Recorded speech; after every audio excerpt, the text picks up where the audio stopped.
নমস্কার বন্ধুরা, আপনাদের সকলকে আমার চ্যানেলে স্বাগতম। রাম ঠাকুরের কথা বইটি ডক্টর ইন্দুভূষণ বন্দ্যোপাধ্যায়ের লেখা।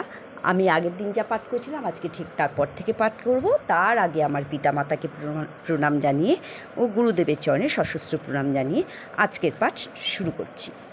পরের দিন কলেজ ছিল না, একটু দেরি করিয়াই ঠাকুরের কাছে আসিলাম। যা ভাবিয়াছিলাম তাহাই হইল। দেখিলাম যে তিনি একাই বসিয়া আছেন, নিকটে কেহই নাই। আমি যাইয়া প্রণাম করিতেই তিনি আমার মাথায় হাত বুলাইয়া দিলেন, কিন্তু কোনো কথা বলিলেন না। তাহার বিছানার উপর একটি নস্যির কৌটা ছিল।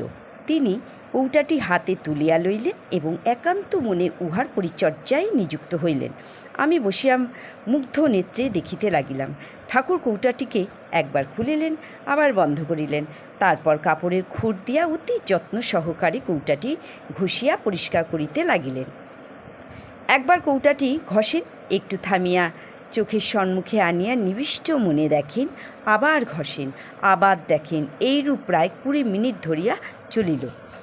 আমি যে সম্মুখে বসিয়া রইয়াছি সে খেয়ালই যেন ঠাকুরের নাই। চাহিয়া দেখিলাম যে ঠাকুরের মুখখানা আনন্দে যেন একেবারে ডগমগ হইয়া উঠিয়াছে। আমি মুগ্ধ হইয়া গেলাম। ঠাকুরের এই ভাব যে সেদিনই প্রথম দেখিলাম তাহা নহে, পূর্বেও বহুবার দেখিয়াছি, পরেও দেখিয়াছি, কিন্তু যখনই দেখিয়াছি তখনই মুগ্ধ হইয়াছি। অহেতুকী আনন্দ বলিয়া একটি কথা শোনা যায়, বোধহয় ইহাই সেই আনন্দ। হেতুটা নগণ্য, নাই বললেও চলে, শুধু একটা উপলক্ষ মাত্র, কিন্তু আনন্দের যেন তুফান বহিয়া যাইতেছে। হেতু ভিন্ন কোনো কিছুর একটা কল্পনাও আমরা করিতে পারি না। সুতরাং প্রকৃত আনন্দ যে কী তাহা কোনো ধারণাই আমাদের নাই। সামান্য একটা অকিঞ্চিতকর কথা বা ব্যাপার লইয়া বহুক্ষণ অনাবিল আনন্দে মাতিয়া থাকিতে পারে এরূপ লোক যে দেখি নাই এমন নহে, কিন্তু তাহাদের সংখ্যা ক্রমশই ক্ষীণ হইয়া আসিতেছে। লাভ লোকসানের খতিয়ান অন্তত কিছুটা না ছাড়িতে পারিলে আনন্দের কাছেও ঘেঁষা যায় না। ছেলে বয়সে দেখিয়াছি শেষ রাত্রে কবিগান আরম্ভ হইয়াছে।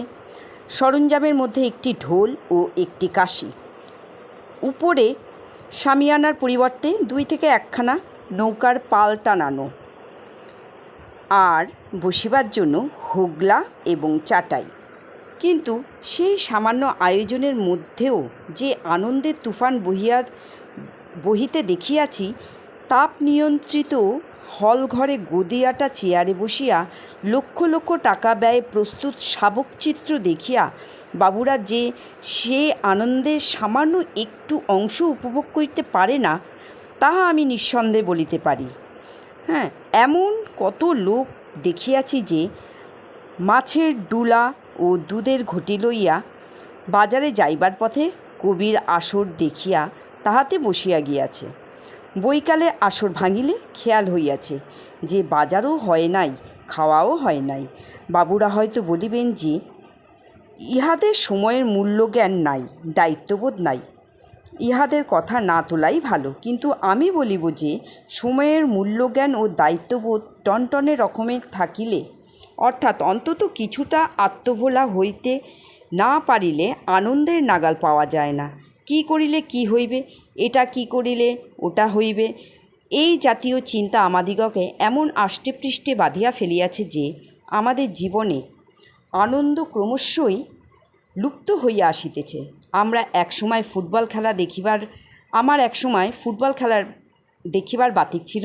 গোড়ার দিকে দেখিয়াছি যে দর্শকবৃন্দের মধ্যে অনেকেরই খেলা দেখিতে যাইতেন এবং খেলা উপভোগও করিতেন। কোনো বিশেষ দলের সহিত সংশ্লিষ্ট থাকিলেও অথবা সাধারণভাবে কোনো দলের পৃষ্ঠপোষকতা করিলেও প্রতিদ্বন্দ্বী দলকে মর্যাদা দিবার এবং তাহাদের ক্রীড়ার নৈপুণ্যকে তারিফ করিবার মতো উদারতা অনেকেরই ছিল। সুতরাং তাহারা খেলার মাঠে হইতে কিছুটা আনন্দ লইয়া বাড়ি ফিরিয়া আসিতেন। কিন্তু শেষের দিকে দেখিয়াছি যে বাস্তবিক খেলা দেখিতে কেউ আর আসে না। অধিকাংশ আসে গোল দেখিতে, এবং সেই গোল সপক্ষের না হইলে বিপক্ষের হইলেই রেফারি বেচারার বিপদ ঘনাইয়া ওঠে। আরও অনেক কিছু বলিতে পারি, কিন্তু আমার মনে হয় যে তাহা নিষ্প্রয়োজন। বলিতেছিলাম অহেতুকী আনন্দের কথা।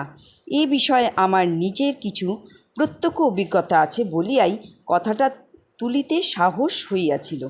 কিন্তু ইহা এমন বস্তু যে একে অন্যকে বুঝাইয়া দিতে পারে না, নিজে নিজেই বুঝিয়া লইতে হয়। বন্ধুরা, আজকে আর আমি পাঠকে এগিয়ে নিয়ে যাব না, বাকি অংশ ঠিক পরের দিন পাঠ করব। নমস্কার।